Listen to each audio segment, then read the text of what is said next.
Hello and welcome to Yerushalmi Peah Daf Yud Tes. I wanted in the Ozohar print.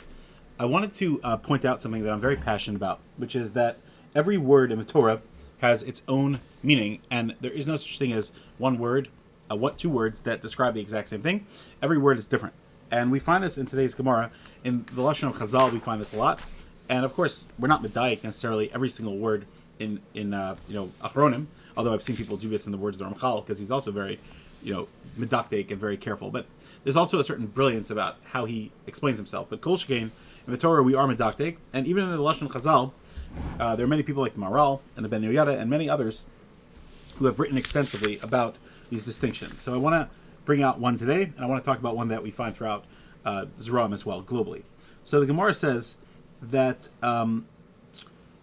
Rameir holds that a strip that was obligated in Peah, that is in the middle of the field, could divide the field. And what does that mean?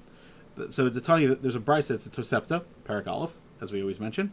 Achla Govai, if Locust devoured a strip of unripe grain in the middle of the field, or Kirsamua and Malim, again, if ants, here it means severed it, but it's the same thing, or the wind or the animal did it, Patura, it's exempt from Peah because it wasn't harvested yet, etc. Okay, I'm not focusing on the exact drasha of what's going on here.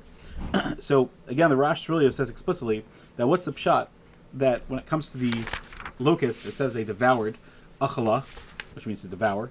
Whereas when it comes to the ants, there it says kirsamua, which means that they severed it.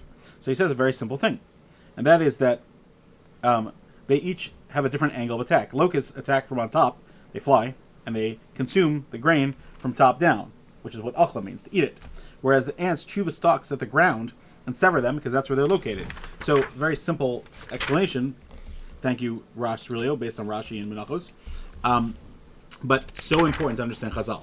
Now, there's one thing that always fascinated me, and I don't have an exact explanation. I would love to hear from you, but I do have a vague explanation, and that's what I'm going to share with you.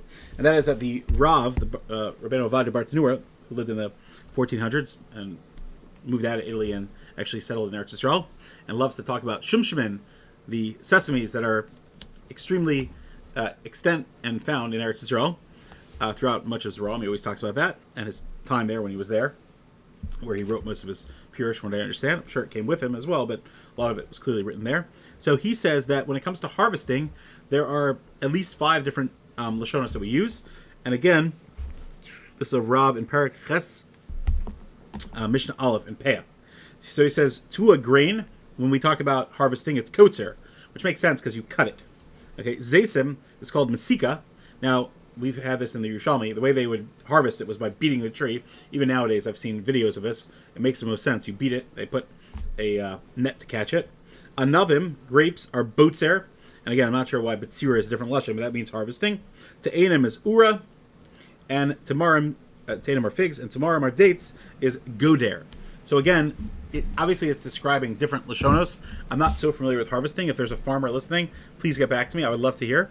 But that's the idea that every single word of Chazal is also precious. And we need to understand the chilek between everything that's going on. Thank you and have a great day.